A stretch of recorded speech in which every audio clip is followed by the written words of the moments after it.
প্রিয় স্কুল পড়ুয়া ছাত্রছাত্রী ও শিক্ষার্থী বন্ধুরা, বর্গমূল বের করা আর ঝামেলা নয়।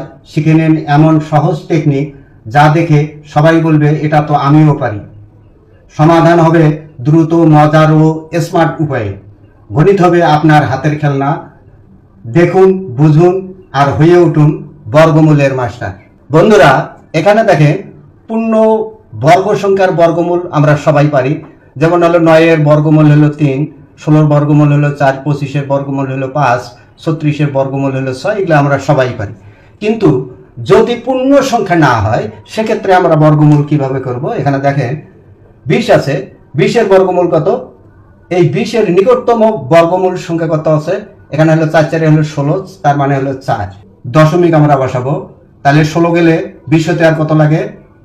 4 লাগে। আমরা লব বসাবো হলো 4, আর এই 4-এর ডাবল বসাবো হলো আমরা 8। এখানে একটা আমরা শূন্য দিতে পারি। তাহলে কত হলো?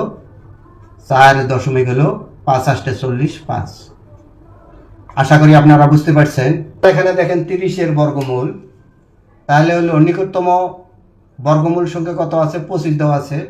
আমরা 5 লিখলাম। 5 5 হলো 25। তাহলে 30 হতে আর কত লাগে? 5 লাগে। আমরা লব বসাবো হলো 5, আর হর বসাবো হলো এই 5-এর হলো দ্বিগুণ হলো কত? 10। আমরা এখানে একটা শূন্য বসাবো। তাহলে হয় কত?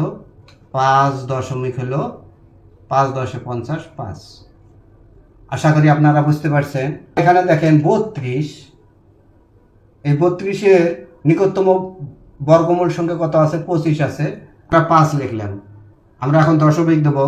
তাহলে 5 5 25 কত? 20 হতে 32 হতে কত লাগে? 25। তাহলে হলো 7। এই 7কে বসাবো হলো আমরা হলো লব, আর হর হবে হলো এই 5-এর দ্বিগুণ হলো 10।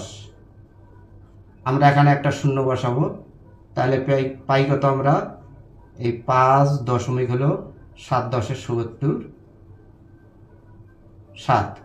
আশা করি আপনারা বুঝতে পারছেন। তাহলে 65-র বর্গমূল কত? অবশ্যই আপনারা কমেন্টে জানাবেন। আসো সবাই বুঝি এবার, জাগুক বুদ্ধির আলো। অঙ্কের 6 জীবন করি, হোক শিক্ষাটা ভালো। সবার মঙ্গল কামনা করছি। ধন্যবাদ।